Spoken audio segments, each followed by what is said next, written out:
నమస్తే, welcome to వార్తలు వాస్తవాలు. నేను సీతారామరాజు. ముందుగా ఈరోజు పత్రికల్లో వచ్చిన ప్రధానమైన వార్తలు చూద్దాం. ముందుగా నమస్తే తెలంగాణలో ఒళ్ళు బలిసి దీక్షలు చేస్తున్నారు. నిరుద్యోగుల ధర్నాపై కాంగ్రెస్ నేత చనగాని దయాకర్ అహంకారపూరిత వ్యాఖ్యలు అంటూ వార్త కనిపిస్తోంది. రోడ్డెక్కితే ఏం లాభం, మంత్రులకు చెప్పుకోండి, పరిష్కరిస్తారు. నిరుద్యోగులతో చర్చలకు సిద్ధంగా ఉన్నాం. గౌడన్నల కృషి వల్లే అధికారంలోకి కాంగ్రెస్. ఈత తాటి వనాలను భారీగా పెంచుతాం. మహేశ్వరంలో న్యూయార్క్ను తలదన్నే సిటీ నిర్మిస్తాం. ముఖ్యమంత్రి రేవంత్ అంటూ మరో వార్త. డిఎస్సి వాయిదా వేయబోం, నోటిఫికేషన్ ప్రకారమే పరీక్షలు నిర్వహిస్తాం. త్వరితగతిన ఉద్యోగాలు ఇవ్వడమే మా లక్ష్యం. 5 నుంచి 6 వేల పోస్టులతో త్వరలో మరో నోటిఫికేషన్ స్పష్టం చేసిన డిప్యూటీ సీఎం భట్టి విక్రమార్క అంటూ మరో వార్త. ముఖ్యమంత్రి క్షమాపణ చెప్పాలి. నిరుద్యోగులపై అనుచిత వ్యాఖ్యలను రేవంత్ వెంటనే వెనక్కి తీసుకోవాలి. 8 నెలల్లో ఒక్క నోటిఫికేషన్ కూడా ఇవ్వలేదు. 4 నెలల్లో 2 లక్షల జాబ్స్ ఎలా ఇస్తారు? ప్రభుత్వాన్ని వదిలిపెట్టం, నిలదీస్తాం అంటూ BRS party working president KTR ప్రశ్నించిన అంశానికి సంబంధించిన వార్త కూడా కనిపిస్తుంది.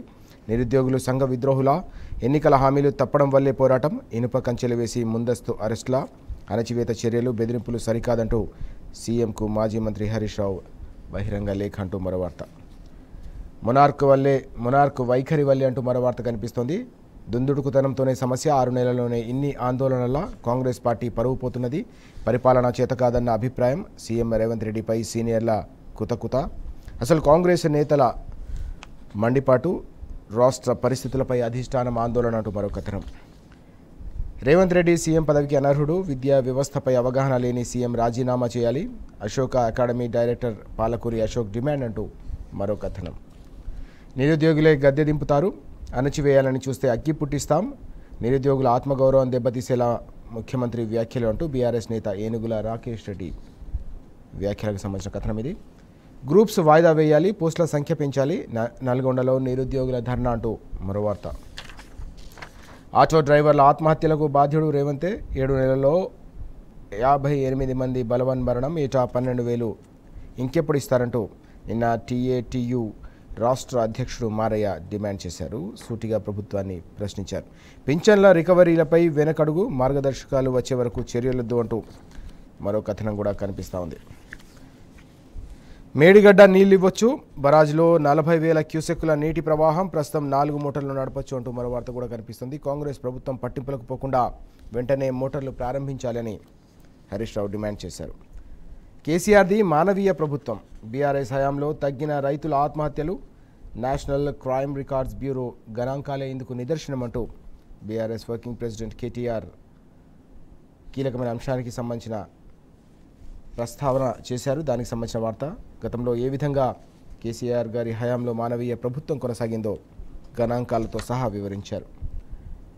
నీటి సమస్యపై రోడ్డెక్కిన నిరసన అంటూ మరో వార్త కూడా కనిపిస్తోంది. 2 వారాలుగా మిషన్ భగీరథ నీళ్లు సరిగా రావడం లేదని చెప్పి మెదక్ జిల్లాలోని వివిధ ప్రాంతాల్లో ప్రజలు ఖాళీ బిందెలతో నిరసన వ్యక్తం చేస్తూ ఉన్నారు. ఉచిత విద్యుత్ కట్ చేస్తున్నారు అంటూ మరో వార్త కూడా కనిపిస్తోంది. బకాయిలు విడుదల చేసి ఆదుకోండి అంటూ నాయి బ్రాహ్మణులు డిమాండ్ చేస్తున్నారు. ముందుకు సాగని బదిలీలు అంటూ మరో కథనం. విద్యాశాఖలో ఇంకా విడుదల కాని మార్గదర్శకాలు, గడువు పొడిగింపు కోరే యోచనలో అధికారులు అంటూ మరో వార్త. అలాగే డౌన్ మెరిట్ లేనట్టే ఇక మళ్ళీ బ్యాక్లాగ్ పోస్టులు అంటూ మరో కథనం కూడా కనిపిస్తూ ఉంది. బీడీలమ్మిన దానంకు ఇన్ని కోట్ల, దానం కబ్జాల బాగోతాలు బయటకు తీస్తామని ఎమ్మెల్యే కౌశిక్ రెడ్డి ఫైర్ అంటూ మరో కథనం కూడా కనిపిస్తోంది. అమెరికాకు సంబంధించిన మరో కీలకమైన వార్త. డొనాల్డ్ ట్రంప్పై హత్యాయత్నం జరిగింది. నిన్న అమెరికా మాజీ అధ్యక్షుడిపై కాల్పులు, ఎన్నికల సభలో ప్రసంగిస్తుండగా ఈ ఘటన చోటు చేసుకుంది. ప్రాణాలతో బయటపడ్డ డొనాల్డ్ ట్రంప్, కాల్పుల్లో ఒకరి మృతి, 2 గాయాలు, దుండగుడిని మట్టుబెట్టిన సీక్రెట్ సర్వీస్ అంటూ మరో కథనం. కర్ణాటకలో బస్ ఛార్జీల మోత అంటూ వార్త. ఏకంగా 20% మేర పెంపు, ప్రభుత్వానికి ప్రతిపాదనలు చేశాం. గత నెల పెట్రోల్ డీజిల్ పై పన్నును దాదాపు 4% పెంచింది అక్కడి కాంగ్రెస్ ప్రభుత్వం. ఏడాదిగా కర్ణాటక ప్రజలపై పన్నుల మూత మోగిస్తోంది అక్కడి సర్కార్. ఇక తెలంగాణ టుడే విషయాన్ని తీసుకుంటే తెలంగాణ టుడేలో ప్రధానంగా వచ్చిన వార్త.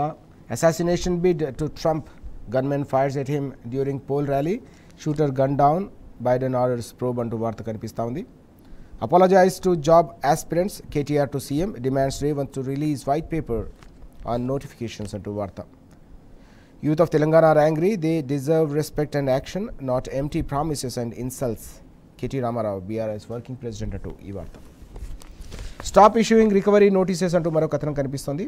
ఆసరా రికవరీ డ్రాస్ ఐర్ ఆఫ్ బెనిఫిషరీస్ అంటూ తెలంగాణ టుడేలో రాసిన కథనానికి ఇంపాక్ట్ స్టోరీ ఇది. ఇవి ఈరోజు పత్రికల్లో వచ్చిన ప్రధానమైన కథనాలు.